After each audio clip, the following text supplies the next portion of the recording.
pernah khawatir, jangan pernah takut, karena Allah yang senantiasa menopang kita. Kita boleh bersyukur karena Allah begitu baik. Oh, saat ini kita boleh bersyukur buat kebaikan Tuhan.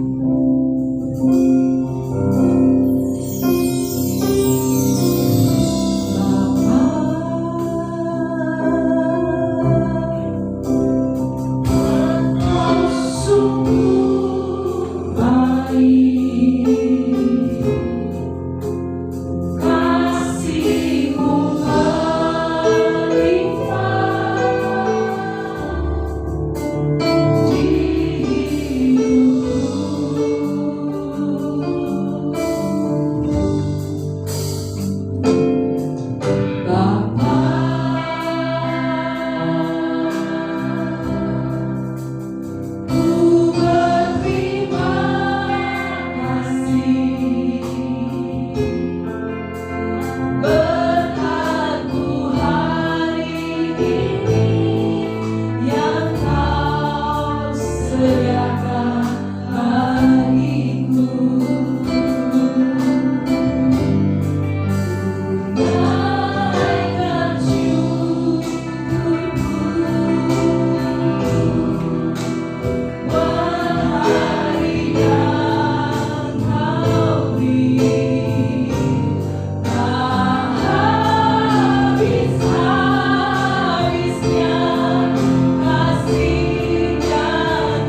Bapa kami yang di surga, kami bersyukur untuk pagi ini. Besar setiamu telah kami nikmati dan akan terus kami nikmati sebagai bukti nyata perjanjian berkah kasih-Mu Tuhan atas kami.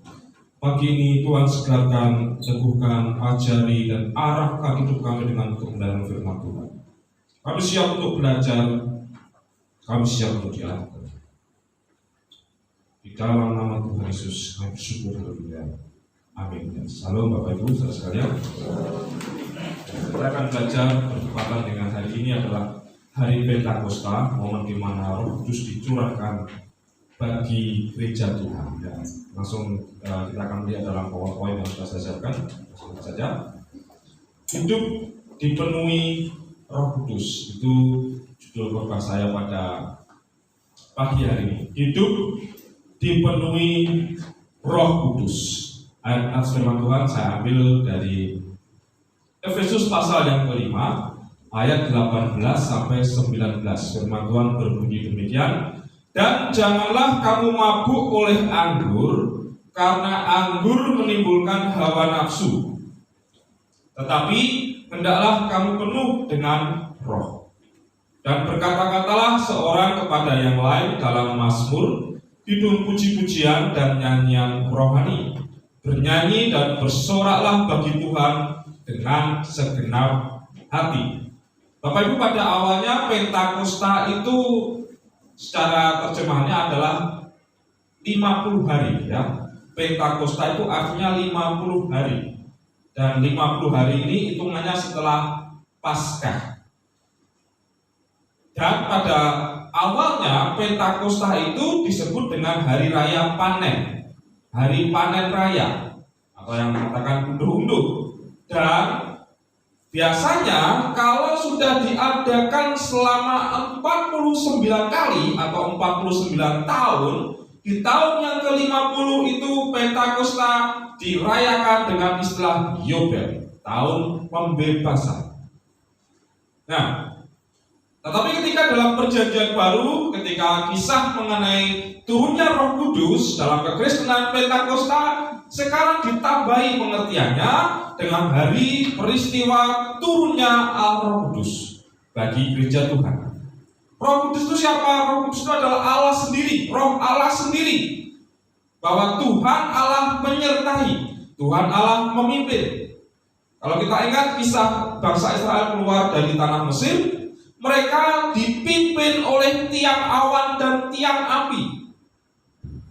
Seolah kita menganggapnya bahwa tiang awan memimpin pada waktu siang hari, menaungi, memberi keteduhan, gak terlalu panas, dan tiang api menaungi pada malam hari, memberi kehangatan, memberi terang, dan menjauhkan dari hewan-hewan liar.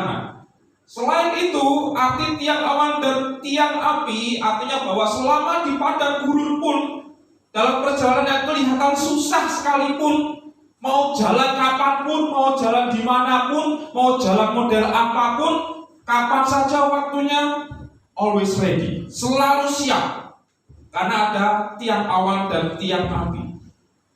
Bukan soal perjalanannya, yang penting asal Tuhan menyertai itu cukup. Dan dalam perjanjian baru, selama ada Roh Kudus, yang dimana Roh Allah itu sendiri menyertai gereja Tuhan, maka cukup. Roh Kudus adalah Roh Allah yang menghibur. Ya, ada yang mengatakan Roh Allah yang bertugas menghibur, memberi penghiburan. Dalam bahasa Inggris dikatakan comfort. Comfort itu artinya nyaman, penghiburan. Comfort itu kalau dalam bahasa musik berasal dari kata forte. Forte itu tanda bahwa kuat, tegas, berwibawa. Itu bicara soal tempo, ya.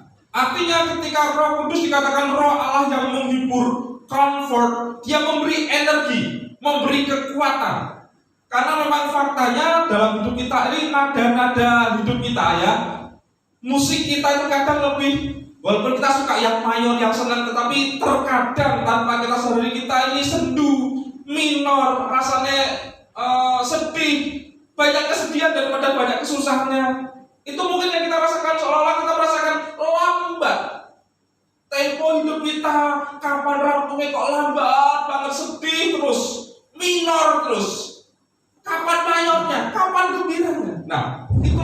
dari forte, comfort. Dengan hadirnya Roh Kudus membuat dinamika hidup kita, perjalanan hidup kita itu variatif. Bahwa hidup kita ini bukan sekedar minor, sedih, sendu, galau, lambat, tetapi ada kekuatan, ada dinamika di dalam pimpinan Allah Roh Kudus. Cuma terkadang kita sebagai gereja Tuhan itu tanpa kita sadari, bicara soal Roh Kudus itu kadang membuat kita jatuh dalam menghakimi orang lain atau menghakimi gereja lain. Nah, wong kayak bertahun-tahun ikut Tuhan gak ada perubahan, berarti gak ada Roh Kudus. Gereja itu kok bertahun-tahun tidak mengalami pertumbuhan, itu terus gak ada Roh Kudus. Bahkan Bapak Ibu, istilah Pentakosta dengan Pantekosta ya, dibalik cuma Pentakosta dan Pantekosta, itu masih jadi perdebatan. Sing beruntung Pentakosta, ya aku Pantekosta kok. Nah, istilah itu jadi perdebatan. Bapak Ibu, kali ini kita tidak belajar mengenai doktrin perbedaan gara-gara Allah Roh Kudus itu, tidak. Tetapi kita akan belajar mengenai bagaimana hidup dipenuhi Roh. Firman Tuhan surat Paulus kepada jemaat Efesus dikatakan, janganlah kamu mabuk oleh anggur, karena anggur menimbulkan hawa nafsu, tetapi hendaklah kamu hidup penuh dengan Roh. Hendaklah kamu penuh dengan Roh. Itu yang ditulis di dalam ayat 18. Terjemahan yang lain dalam Alkitab Bahasa Indonesia Sehari-hari, disingkat BIS Bahasa Indonesia Sehari-hari, janganlah kalian mabuk oleh anggur, sebab itu akan merusakkan kalian. Sebaliknya, hendaklah kalian dikuasai oleh Roh Allah. Dipenuhi Roh Kudus itu artinya hidup yang dikuasai. Dikuasai oleh Tuhan. Dikuasai, didominasi oleh pimpinan Tuhan. Juga dalam terjemahan Alkitab Bahasa Inggris The Message dikatakan, don't drink too much wine that cheapen your life. Drink the Spirit of God, huge draught of Him. Artinya, jangan minum terlalu banyak anggur. Itu akan membuat hidupmu rendah. Itu akan membuat hidupmu rusak, semakin menurun. Drink the Spirit of God. Biarlah kamu, istilah dikatakan di sini, drink, mabuk oleh atau dipimpin oleh Roh. Di mana hidup kita didraft, digambar, dibuat kisi-kisi, dibuat batas-batas oleh Tuhan. Bapak Ibu, Paulus menuliskan kepada jemaat Efesus bahwa sebagai pertentangan, sebagai lawan dari hidup dipimpin, hidup dibuat mabuk, hidup didominasi oleh anggur, oleh kemabukan, biarlah kamu hidup. Kesenanganmu bukan soal anggur, bukan soal minum-minum, tetapi kesenanganmu, hobimu adalah hidup penuh dengan Roh Kudus.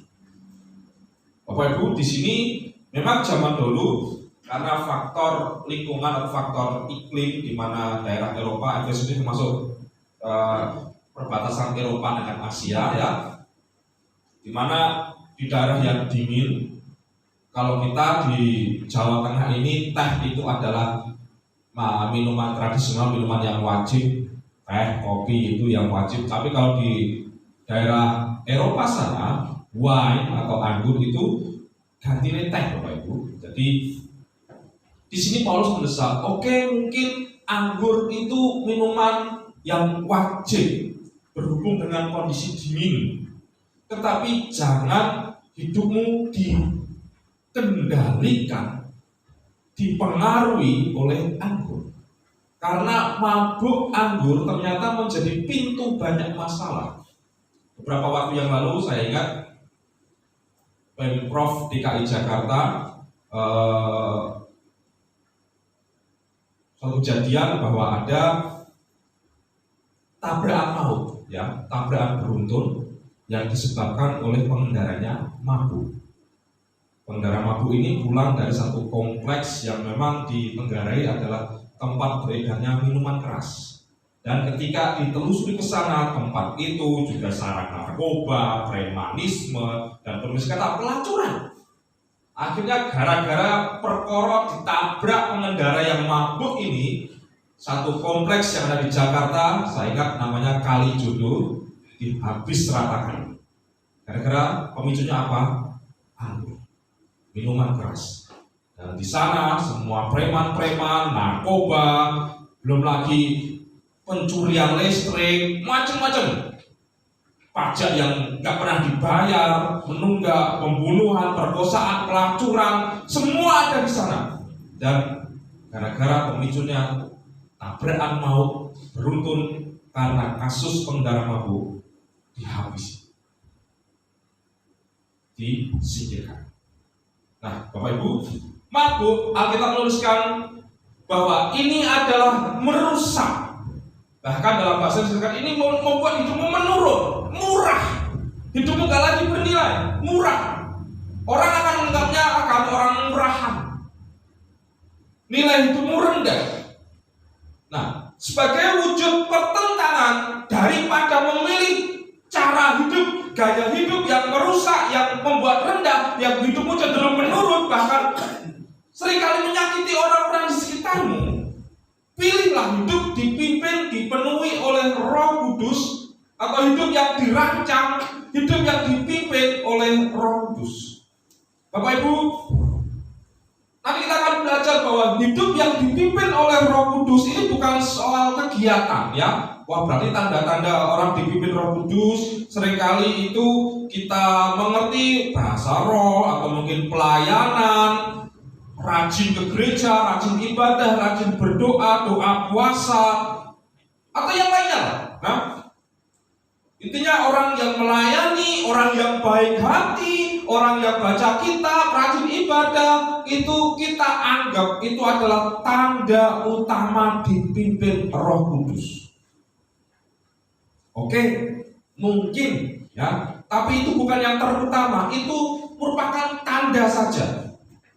Dipimpin oleh Roh Kudus, nanti kita akan belajar kegiatan-kegiatan itu bukan ciri yang utama, itu hanya sekedar apa yang tampil di luar. Bapak Ibu, apa sih ciri-ciri hidup dipimpin oleh Roh Kudus? Nah, kita akan belajar hal ini, ciri-ciri orang yang dipenuhi oleh Roh Kudus. Penuh dengan Roh Kudus, kita akan melihat salah satu bagian lain yang dikatakan surat kembar dari Efesus itu, yaitu kita akan belajar dari surat Kolose. Ini surat Efesusnya. Dan janganlah kamu mabuk oleh anggur, karena anggur menimbulkan hawa nafsu, tetapi hendaklah kamu penuh dengan Roh. Dan berkata-katalah seorang kepada yang lain dalam mazmur, kidung puji-pujian dan nyanyian rohani, bernyanyi dan bersoraklah bagi Tuhan dengan segenap hati. Nah, Bapak Ibu, surat Efesus ditulis Paulus, dan Anda bisa cek di Alkitab Anda. Leti ada satu setelah Efesus, kemudian Filipi, kemudian Kolose. Efesus dan Kolose ini merupakan surat kembar. Nanti Anda bisa cek di rumah, kebanyakan tema-temanya itu sama. Ya, jadi ada tema kasih karunia, keselamatan, kemudian ada tema manusia baru, kemudian ada tema hidup dalam keluarga. Itu mirip-mirip, semua temanya sama. Sehingga ada tafsir mengatakan surat Efesus dan surat Kolose ini adalah surat kembar. Dan bagian yang mirip dengan ayat ini adalah Kolose 3 ayat 16. Karena dikatakan bagian yang dan berkata-katalah seorang kepada yang lain, itu ada, dan sambil menyanyikan mazmur dan puji-pujian dan nyanyian rohani, kamu mengucap syukur kepada Allah di dalam hatimu. Nah, ada yang mirip-mirip. Dalam Kolose 3 ayat 16 ini dengan Efesus 5 ayat 18 sampai 19. Sehingga definisi hidup dipenuhi oleh Roh Kudus, ya, hidup dipenuhi oleh Roh Kudus, hidup penuh dengan Roh, itu artinya hendaklah perkataan Kristus diam dengan segala kekayaannya di antara kamu, sehingga kamu dengan segala hikmat mengajar dan menegur seorang akan yang lain. Cara menafsirkan ini artinya Alkitab menafsir Alkitab, ayat menafsir ayat, ayat menjelaskan ayat yang lain. Nah, ini salah satu cara dalam ilmu penafsiran Alkitab. Jadi di sini sekali lagi saya katakan, apa sih artinya hidup penuh dengan Roh? Hidup penuh dengan Roh Kudus itu artinya tidak lain soal perkataan Kristus, firman Kristus, segala perkataan Kristus itu diam di dalam kita, tinggal di dalam kita, sehingga kita dengan segala hikmat mengajar dan menegur seorang akan yang lain. Nah, keren sekali Bapak Ibu arti ini, bahwa ternyata Roh Kudus kembali membawa hidup kita ini berpusat kepada Kristus. Roh Kudus tujuannya tidak lain, intinya kita ini back to the Christ, kembali kepada Kristus. Seolah kita ini Kristus centered. Semua hidup kita harus berpusat pada Kristus, dipenuhi Kristus, dipimpin oleh perkataan Kristus. Hidup dipenuhi Roh Kudus artinya perkataan Kristus teringat di dalam pikiran kita, diam dengan segala ingatan-ingatan firman itu di dalam kita. Nah, Bapak Ibu, terjemahan seringkali membandingkan dengan terjemahan yang lain. Kolose 3:16 dalam bahasa Indonesia seperti ini. Kemudian saya menemukan dalam versi Inggris, let the word of Christ, biarlah perkataan Kristus, yaitu the message Injil, firman itu, have the run of the house, give it plenty of room in your life, instruct and direct one another using good common sense, and sing your heart out to God. Nah, Bapak Ibu, ada kata have run. Biarlah perkataan Kristus, yaitu Injil itu, have run of the house. Have run itu artinya menguasai, memanipulasi, mendominasi, menjadi pusat perhatian. Have run itu gambarnya, Bapak Ibu seringkali katakanlah ketika Anda ngajak anak bertamu ke rumah, teman atau saudara, keluarga, pas silaturahmi itu, nah anak Anda itu ya permis kata bisa dikatakan produk kutis ya, delok-deloki, nah kesana kemari dan semua mungkin melihat. Nah ini istilah have run, bukan soal berlari enggak, tetapi memutari, mengitari. Dan mau nggak mau ketika kita ngomong dengan orang yang kita datangi itu, pusat kita setelah kita ngomong, pusat perhatiannya juga memperhatikan ojo sampai anak kita menjatuhkan barang, merusak barang, nyenggol-nyenggol. Nah, itu akhirnya gara-gara ada anak yang berlari-larian atau mungkin melihat-lihat barang di sekitar ruang tamu itu, pusat perhatian kita bukan lagi pada pembicaraan, tetapi pada apa yang sedang anak itu kerjakan. Ini arti have run. Menguasai, menjadi pusat perhatian. Give it plenty of room in your life, ya. Have run of house itu artinya mendominasi, menguasai. Kemudian give it plenty itu artinya memberi ruang yang lebar. Namanya ruang tamu itu mesti lebih luas daripada kamar mandi. Demikian pula Tuhan Allah dan firman Kristus beri ruang hati yang lebar. Kalau dalam istilah HB, beri RAM yang cukup supaya loadingnya nggak lama-lama. Beri kapasitas memori yang cukup supaya kalau ada firman masuk bisa tersimpan dengan baik. Jangan sampai ada tanda kuning, ada petung itu memori Anda nggak cukup. Belum lagi Anda punya HP semua di sini. Memori atau RAM kita juga berpengaruh. Katakanlah ketika melihat video dengan RAM yang kecil, belum lagi tadi ada aplikasi-aplikasi yang lain, kemudian muternya lama. Ini contoh-contoh memberi ruang yang cukup supaya firman Tuhan, supaya firman Kristus itu tersimpan dengan baik dan juga memenuhi. Bapak Ibu, hidup yang dipenuhi Roh Kudus itu adalah hidup yang ingat akan firman, hidup yang didominasi oleh firman, dan hidup yang dikuasai oleh firman. Mohon dimengerti ini baik-baik. Ini bukan sekedar soal kita membaca renungan di grup WA, di IG, kemudian di YouTube atau di medsos yang lain, di Facebook. Anda baca, wah ini renungannya apik, tak share. Bapak Ibu, ini bukan sekedar membaca, tetapi kembali ingat, ini soal mengingat firman, dikuasai firman, dan hidup kita ini memprioritaskan. Perkataan firman ini mendesak untuk kita sungguh-sungguh utamakan. Ini harus sungguh-sungguh digagas. Saya beri contoh. Contoh yang apa arti ingatan atau pengetahuan yang bersifat penting dan mendominasi. Beberapa waktu yang lalu kami keluarga pastor dikirimi banyak makanan ya, ada banyak makanan, kue dan juga nasi kotak dan semuanya. Nah, tapi saya dari sini pikir ini kalau kita habiskan semua nggak mungkin, nanti akan jadi basi kalau kita. Lebih baik kita bagi-bagi. Saya bilang seperti oke, kita bagi-bagi.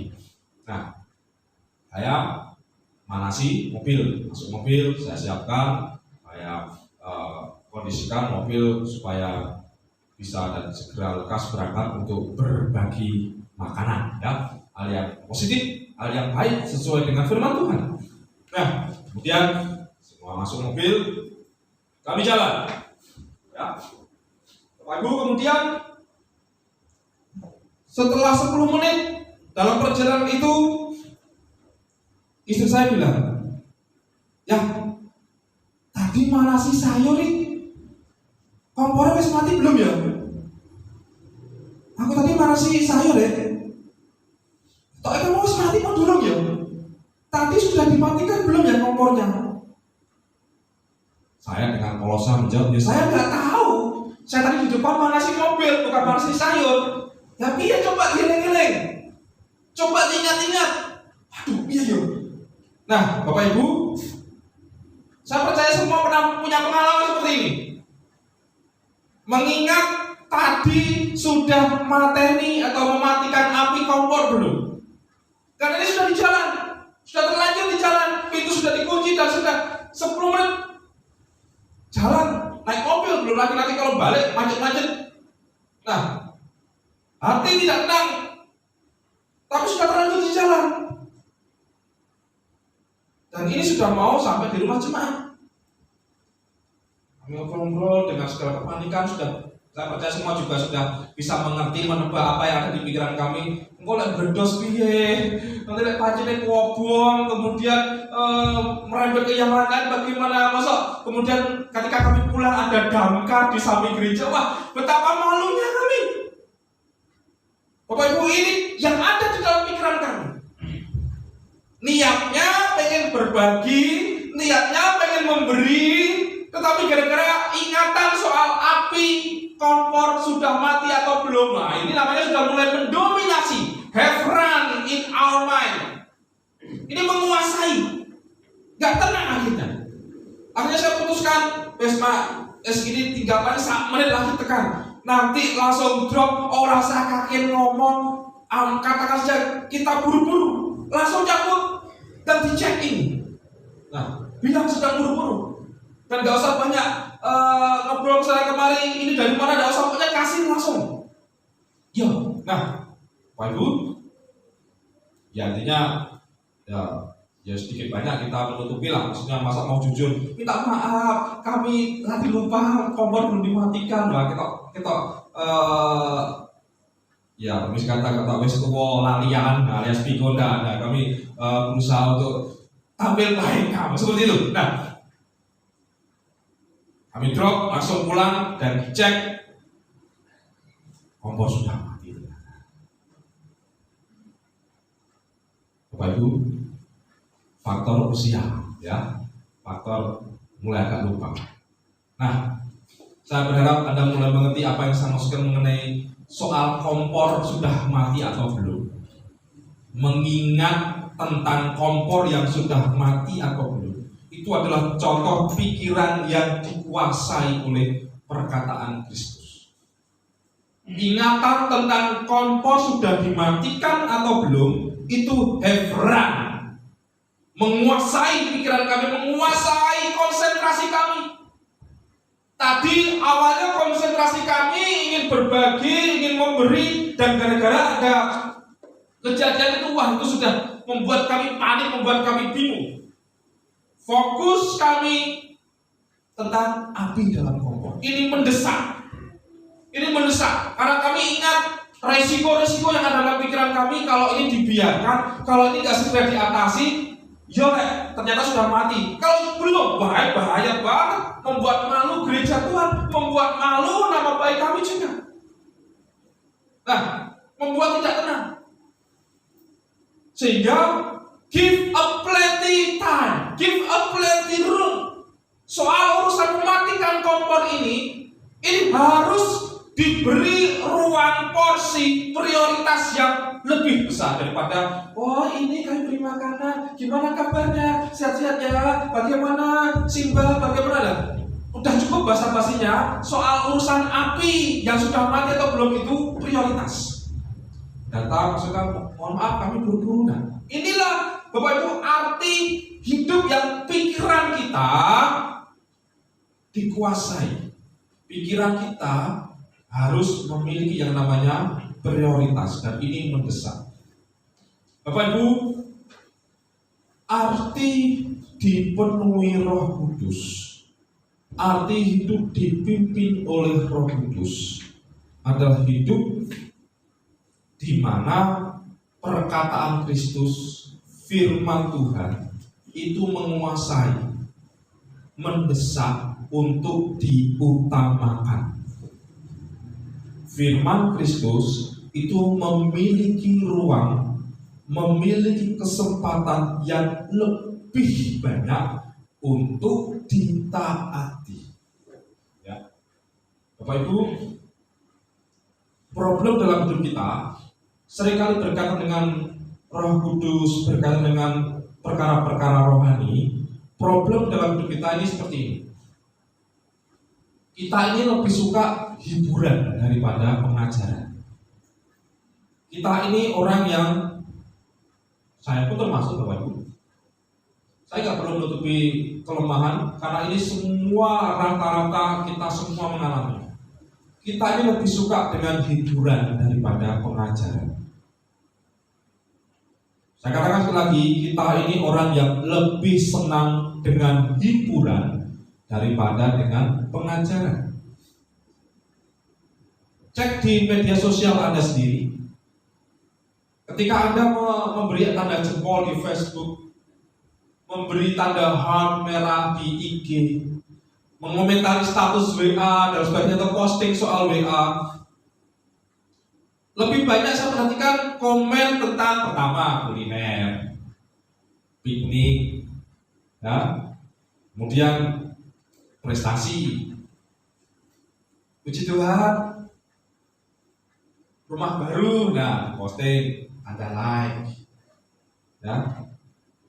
Kita suka dengan hal seperti ini. Mungkin juga musik yang bagus. Saya kata kalau melihat main bass, main gitar yang bagus di IG, melihat postingannya Dewa Bujana, gitaris Indonesia, saya like, suka kamu cara mainnya, ya. Atau mungkin guyonan yang lucu di IG, di medsos, kita like juga.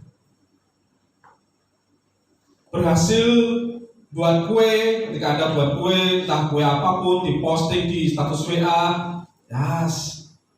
luang waktu longgar, berkreatif, nah diposting, ada yang mengomentari, Mas, dikirimi dong, berapaan ini? Nah, coba cek, adakah yang niat untuk, Bu, saya lihat kuenya enak sekali, saya pengen besok minggu, saya pengen datang untuk belajar cara membuat kue itu. Saya percaya tidak, dan jarang yang komentar status WA seperti itu. Pasti kebanyakan statusnya, bagi dong, uncali merene dong. Nah seperti itu. Artinya apa? Kebanyakan kita ini suka dengan hiburan daripada pengajaran. Seringkali saya share mengenai undangan seminar, undangan belajar. Saya perhatikan 95% orang itu lebih suka hiburan. Hanya 5% yang meresponi pengajaran. Ketika ada orang kaya pamer dengan Lamborghini-nya, mobilnya yang keren, wah kita like. Tetapi ketika ada poster tertulis seminar pengusaha, seminar peluang usaha, skip, lanjut. Demikian pula soal Roh Kudus, Bapak Ibu. Ya. Kita lebih suka Roh Kudus yang bagian menghibur daripada bagian mengajar. Ya. Sekali lagi, kita lebih suka Roh Kudus yang bagian menghibur daripada Roh Kudus yang mengajar, menegur, mengarahkan. Kita suka Roh Kudus yang bagian puji Tuhan, hutangku lunas, puji Tuhan, ada berkat transfer tiba-tiba, puji Tuhan, pelanggan beli, deal, dan sebagainya. Puji Tuhan, doaku dijawab, sakitku sudah menjadi kesembuhan. Puji Tuhan, kemarin di swab dan hasilnya negatif, jauh dari kata positif. Ya, kita suka bagian-bagian ini. Anda jangan khawatir, saya tidak menghakimi, saya bicara soal diri saya sendiri juga. Saya pun, kita pun rata-rata orang yang suka dengan hiburan-hiburan seperti ini.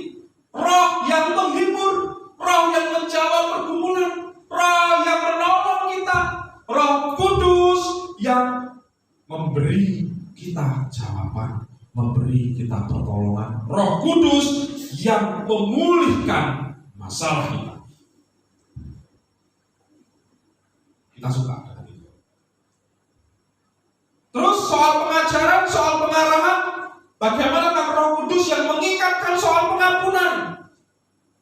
Bagaimana dengan Roh Kudus yang mengingatkan kita perlu membereskan dosa-dosa kita, kita perlu mengadakan pengakuan dosa-dosa kita. Kita sadar kita lemah, kita parah, masa lalu kita buruk, dan kita menutupi dosa-dosa itu. Roh Kudus, saya percaya, mengingatkan kita, akui dosa. Bagaimana dengan Roh Kudus yang mengingatkan kita supaya menerima orang lain tanpa menghakimi? Bagaimana dengan Roh Kudus yang mengingatkan kita tentang persepuluhan, persembahan, membangun kebiasaan yang setia, yang jujur, yang tanggung jawab, yang peduli dan disiplin? Nah, bagian-bagian ini, apakah kita suka dengan bagian porsi Allah Roh Kudus ini? Karena Allah Roh Kudus datang juga selain untuk menghibur kita, tapi juga mengingatkan kita akan firman Tuhan. Bagaimana dengan Allah Roh Kudus yang mengingatkan kita akan fokus pada firman, membangun kebiasaan doa, doa dengan keluarga, atau bahkan doa dalam puasa. Daripada kita habis pikiran kita dengan khawatir, takut, kerja, sampai gak ada waktu untuk membangun persekutuan doa dengan keluarga. Bapak Ibu Saudara sekalian, hal-hal seperti inilah yang dimana Roh Kudus mengingatkan kita, mengajar kita, mendidik, mengarahkan kita. Dan seperti tadi survei tadi mengatakan banyak orang itu lebih suka hiburan daripada pengajaran. Kalau soal hiburan, kita beri plenty, ruang yang lebar. Tetapi kalau soal pengajaran, seringkali ruangannya sempit. Bak WC, kamar mandi. Selalu di mana-mana saya perhatikan ruangan kamar mandi lebih sempit dibandingkan ruang-ruang yang lain. Bapak Ibu, hal-hal yang bersifat pengajaran, meningkatkan level rohani, pemahaman, level kehidupan, itu seringkali tidak mendominasi, tidak mendesak untuk kita utamakan, tidak menjadi prioritas. Kesempatan untuk bertumbuh, kesempatan untuk membangun kebiasaan-kebiasaan yang baik semakin maksimal, menjadi berkat, bukan passion utama kita. Passion utama kita apa? Uang, kerja, dapat uang, bisa bayar hutang, masalah rampung, keluarga pulih, doa kebutuhan dijawab, ya. apapun dari pergumulan keinginan kita, Tuhan penuhi, Roh Kudus hiburkan kebutuhanku dan keinginanku. Tetapi soal dipimpin Roh Kudus untuk semakin bertumbuh, mengutamakan perkataan Kristus, terkadang ini bukan prioritas kita. Bapak Ibu, hidup dipenuhi Roh Kudus, mari kita belajar hidup yang sungguh-sungguh dipimpin, didominasi, juga kita beri ruang yang cukup supaya Roh Kudus semakin maksimal. Ayat firman Tuhan yang terakhir saya ajak kita baca dalam Ulangan pasal yang ke-6 ayat yang ke-4. Ulangan 6 ayat 4. Dengarlah hai orang Israel, Tuhan itu Allah kita, Tuhan itu Esa. Saya suka dengan filosofi kata syama. Ya. Orang Ibrani ini filosofi katanya dalam, Bapak Ibu. Bahasa Ibrani kata dengarlah itu adalah sama, S-H-A-M-A, sama, S-H-A-M-A. Dengarlah. Dengarlah itu satu kata tetapi artinya banyak. Dalam Alkitab kata sama itu artinya pertama mendengar. Saya beri gambar orang mendengar ini. Arti kata sama yang kedua adalah mengerti, paham, mudeng. Itu arti sama juga. Arti kata sama artinya juga melakukan, obey, mentaati, menjalankan apa yang didengar, apa yang dimengerti, itu dijalankan. Tiga kegiatan ini, mendengar, mengerti atau memahami, dan melakukan, semua diringkas, semua dipakai hanya satu kata saja, yaitu sama, dengarlah. Jadi, dengarlah hai orang Israel, Tuhan itu Allah kita, Tuhan itu Esa. Kata dengarlah bisa diganti mengertilah hai orang Israel, pahamlah orang Israel, atau lakukanlah hai orang Israel, taatilah hai orang Israel. Nah, seperti itu. Satu kata sama. Artinya mendengar, mengerti, mentaati. Kenapa dipilih satu kata saja? Ini bicara soal keutuhan. Ini bicara soal kesatuan atau sinkron. Istilah sinkron itu Bapak Ibu, kalau Anda bisa cek dan melek dengan gadget Anda punya HP, WA, IG, Facebook, mungkin juga Anda punya Zoom, Google Meet, ya, punya email dan sebagainya. Semua itu tersinkron oleh yang namanya akun Google Anda. Anda punya namanya akun Google. Itu adalah pintu masuk untuk semua akun-akun yang lain. Nah, Anda sadar itu enggak? Intinya satu kesatuan tersinkronisasi. Nah, Bapak Ibu, di sini firman Tuhan ini kata syama itu artinya apa yang kita dengar, apa yang kita mengerti, pasti kita lakukan. Tapi kalau kita mendengar, kita berkata aku ngerti kok, tapi kita gak melakukan, itu artinya Anda gak mendengar dengan baik, Anda gak ngerti dengan baik. Karena Anda gak melakukan. Sama seperti bicara soal api kompor yang belum mati.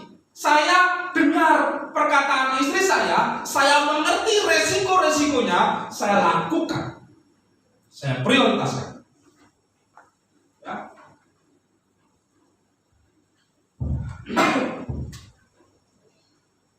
Orang yang mendengar firman Tuhan atau apapun lah, kita ini pasti melakukan apa yang kita dengar. Catat ini baik. Apa yang kita lakukan itu berasal dari apa yang kita dengar. Jika Anda mendengar firman Tuhan, tetapi Anda tidak melakukannya, berarti ada yang salah. Yang pertama dengan apa yang Anda dengar, atau yang kedua ada yang salah dengan siapa yang sebenarnya Anda dengar. Anda dengar firman Tuhan tentang apapun, tentang doa, Tetapi kok tidak melakukannya, itu berarti Anda lebih mendengar egomu, kesenanganmu yang berkata kesel. Nah, suara kata yang berkesel ini, capek ini, nah inilah yang kita dengarkan. Oh iya ya, kesel ya, kesel banget. Ini paling lain dan turu kayak layeh-layeh, delok TV, delok status WA apa yang terjadi setelah saya lewatkan hari-hari ini daripada doa. Capek saya. Nah, kita tahu firman mengenai berdoa, kita dengar, kita mengerti segala resiko dan semuanya, tetapi yang kita dengar adalah ego kita yang berkata me time. Oh iya, kita mendengar suara ego kita. Ini yang saya katakan, Anda pasti melakukan apa yang Anda dengar. Jika Anda mendengar tetapi tidak melakukan, berarti ada yang salah dengan pendengaran Anda, atau ada yang salah dengan siapa yang Anda dengarkan. Apakah kita mendengar Roh Kudus, memahami peka pimpinan Roh Kudus dalam diri kita, atau yang kita lebih dengarkan adalah ego kita, harga diri kita, sakit hati kita. Kita tahu firman Tuhan kalau mengenai belajar melupakan kepahitan, mengampuni, tetapi yang kita dengar soal harga diri kita. Tidak bisa. Kita tidak mau melakukan, menunda-nunda melakukan.